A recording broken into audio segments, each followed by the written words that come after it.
Hi guys, here's what I want you to do today. So if you've opened up the slides, they should look like this. So we're moving on to chapter 19 and you're going to need your textbook for part of this lesson. So here's your specification reference. We're in 374 now, which is one of the later topics, one of the upper six topics actually, but lends itself quite well to home learning. So we're going to switch over to that today. So we're talking about ecology, populations and ecosystems and communities.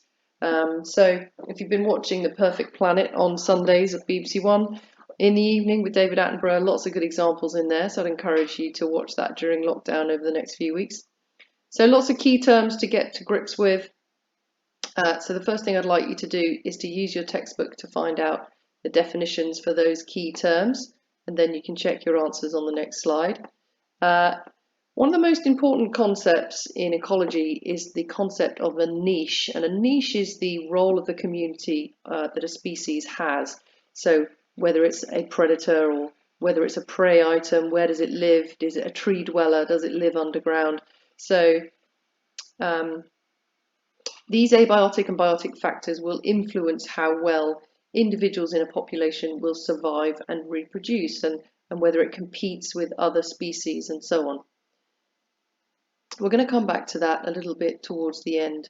Your second task then is to think a bit more about abiotic and biotic factors. There's a video clip to watch, it's about 10 or so minutes. Write down your definition and some examples of each one.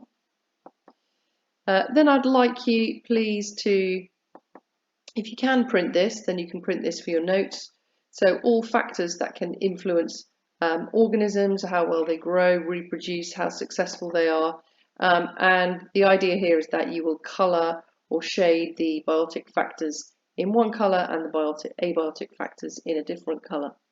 So the arrows show the direct effect of the factors on the organism, and then your second task is to draw a dotted arrows to show the effect of factors on one another. So how different factors can influence each other, and think about that a little bit, and we'll discuss that when we meet. Then I'd like you to use your textbook, page 471, have a go at this little task, bit of info about plant populations with 2 questions. Answers are there for you to check. They're also in the back of the textbook. And then finally, the competitive exclusion principle, which we will discuss when we meet on Teams towards the end of the lesson. The timing of that will be something like 11 o'clock. Okay.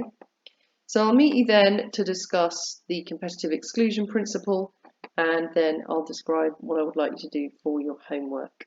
Okay.